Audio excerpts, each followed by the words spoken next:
Okay then, time for another lore video, and today I'm going to be talking about one of the most recognizable species in World of Warcraft, the Murlocs. Now these guys come in many different flavors, so first of all I'll just go over your bog standard regular Murlocs, and then later on I'll go over the various other forms. As is the norm, I'll go over their culture, history, and a few other things that I find to be interesting. So the regular Murlocs are really lovely folks, as I'm sure many of you who have rolled human characters before will know all too well, those Murloc bastards by the Stone Cairn Lake. So basically they generally pop up around coastlines and bodies of water and start raiding the surrounding place, kind of like slimy Vikings. And I suppose for much of their involvement in the game, that's essentially as far as it goes. They just kind of pop up, they raid places, you do a few quests, and then they're dead. But we do know a little bit more. However, the Murlocs don't actually store any recorded history or anything like that, so all we can do is just look at what's happened and sort of posit ideas rather than actually have some sort of chronological history. But what we do know is that they are a very old race, with the early Murlocs perhaps being around before the Trolls, and of course, as many of you might know, the Trolls are one of the, if not the oldest races on Azeroth. Now, Bronzebeard thinks that they come from some sort of frog ancient that we don't know about, but this actually makes little sense to me, as frogs are not naturally deep-sea creatures, and we know that the Trolls never contacted the Murlocs, at least around the start of their existence, because the Murlocs were deep under the water, so I'm not too sure what Bran is smoking. Anyway, whatever happened next, we do know that, as far as evolution goes, the Gorelocks were what came next, and they are between modern Azerothian Murlocs and whatever ancient form they used to have. We also know that in more recent times their activity has ramped up, and this is something that many believe is related to the increase in Naga activity, or perhaps some of the ongoing old god related activity.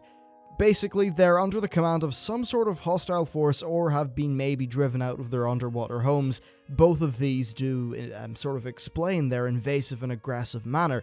Do bear in mind that it's hard to speak for all Murlocs at once because they're split up into many different tribes. So specific history, as I said, is kind of hard to work out, but while they don't write, they do actually speak. And they speak a dialect of an undersea sort of low language called Nurglish. Now, Nurglish is also spoken by a species called Makrura. The Makrura are something that you might not remember too well, but they are essentially those crab people that you sometimes see around the shores. They're not really known for intelligence, but they do have a basic society going, and they actually have a capital city called Makaru. Also, according to the Warcraft RPG Monster Guide, they're capable of learning other languages for trade purposes. All of this suggests a pretty decent level of intelligence, so perhaps a Makrura trader could perhaps give us some Murloc history, assuming we aren't able to get it out of the Murlocs themselves. Anyway, let's get back to the Murlocs, and before I move on, it's worth mentioning that a Murloc clan, under the leadership of a Naga witch called Zajira, tried to wipe out the Darkspear trolls. They successfully captured Thrall, a bunch of trolls and some human people, but eventually Thrall was able to mount an escape, but it did result in Zul'jin's death, which would later be avenged by Vol'jin in Cataclysm. Fun little tidbit about how the Murlocs sort of shaped some of the initial events with the Horde. Anyway, now that their rough origins are covered, it's time to talk about the culture of the Murlocs. This stuff is mainly from the old RPG sourcebooks, but I still think that much of it is relevant. So first of all, their religion seems to be a form of shamanism, mixed with the worship of an ever-shifting pantheon of powerful sea creatures that they are basically in awe of. For example, they may revere a certain sea monster as a god until they see something kill it, at which point the victor kind of gets god status. It's certainly rather odd, but I think it's actually really interesting. The book also speaks of the Deep Mother, which apparently is some sort of entity that represents the seas as a whole, but not all Murlocs worship whatever that might be. Finally, the books do talk about one single entity called the One in the Deeps, who all Murlocs apparently hold as a god. The book doesn't elaborate further, but since they're a very old race and, the One in the Deep, I think that this is probably N'Zoth. Then finally, we know that they practice some form of shamanism because we can see them using the powers of the elements in battle, or at least the oracles. Now, while they may come off as being rather unintelligent on face value, you'll actually find that they do have a good capacity for intelligence. This may differ from variety to variety with Murlocs, but we do, for an example, know that the Winterfin tribe from Borean Tundra has got a proper society where they communicate fully, they've got a good grasp of economics because they trade things, and just a variety of other things. In the quests there, basically players go undercover as Murlocs, and we learn quite a lot about the little society that they have going. They hunt, they gather, they look after their kids. Really, it makes a lot of sense. Most regular Murlocs do seem to be clever enough to live in these functioning villages, so I'm just going to say that they are decently intelligent when it comes to the basics, though I kind of doubt that they're going to be great scientists or philosophers. Now, the sourcebook also talks a little bit about their craftsmanship. Apparently they are fantastic at working with things that are found sort of, in the ground and the seas, so things like shells, coral, wood, stone, animal bones, and then various other things. It specifically mentions that their shaman staffs and the insides of their huts are extremely sort of beautifully detailed and things like that, which is quite unlike the outsides of the huts, which are just kind of a bit of a shambles. I don't know how much of that sort of arty stuff actually carries into the in-game representation, but I actually do like the idea of it. Now, while the RPG does talk about the Murlocs being slow fighters on land, I think we all know that they are very effective on land due to their speed, ability to sort of blend in, and then their swarming tactics. At least if you're, say, a level 9 human who's just getting slaughtered by that one tribe that we all remember and love.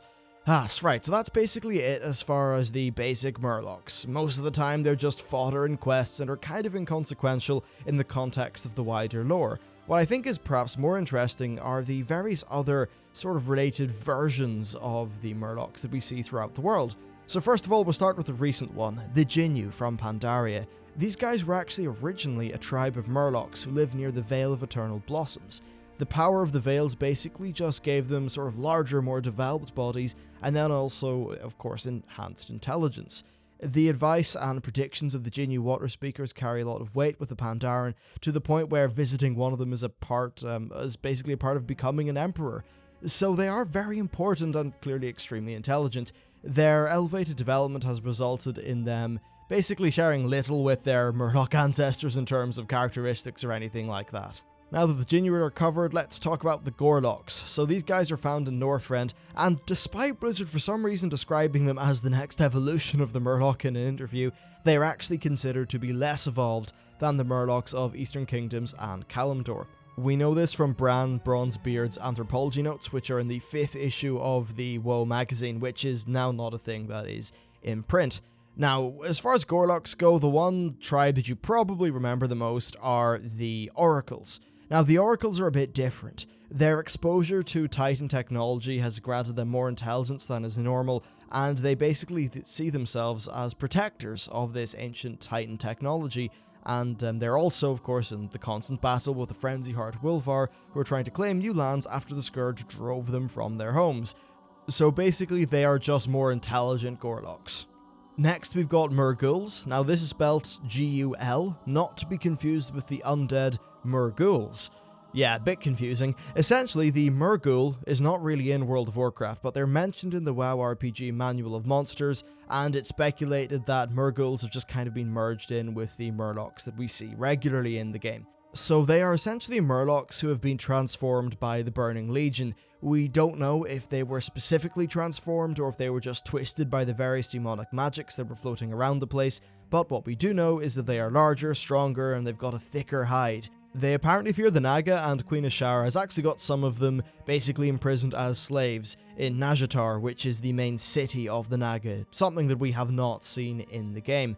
Now, I find it hard to believe that these mur'ghouls are in service to the Burning Legion. I think it's more likely that they revere N'Zoth. Certainly though, I definitely wouldn't mind fighting some of these guys in like that speculated South Seas expansion. I think giant super Murlocs sound pretty cool.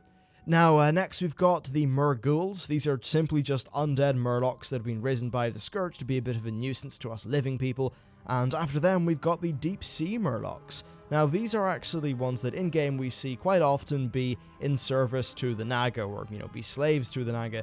They are slightly different from the normal Murlocs in that they've got anglerfish-style forehead thingies and some sharper claws.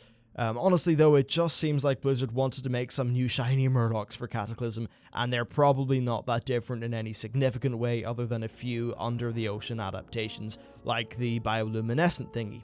But that's really it as far as Murlocs go. We've got a few sub-races, we've got the basic Murlocs, and they're just kind of fodder. Though they are one of the oldest creatures on Azeroth, and due to them coming in so many different varieties, I think it's definitely hard to come up with a conclusion for them as a whole. Basically, a few of them are friendly, most of them are mean, they all seem to be decently smart or have some capacity for basic intelligence, and a few, like the Winterfinns and the Oracles, are indeed very smart. Overall, they're a very iconic race in the Warcraft universe, and I'd love to see their lore delved into a little bit more deeply in the constantly speculated South Seas expansion. Anyway, that's it for this lore video. Please suggest any topics for a future episode down in the comments. Thanks for watching, and I'll see you next time.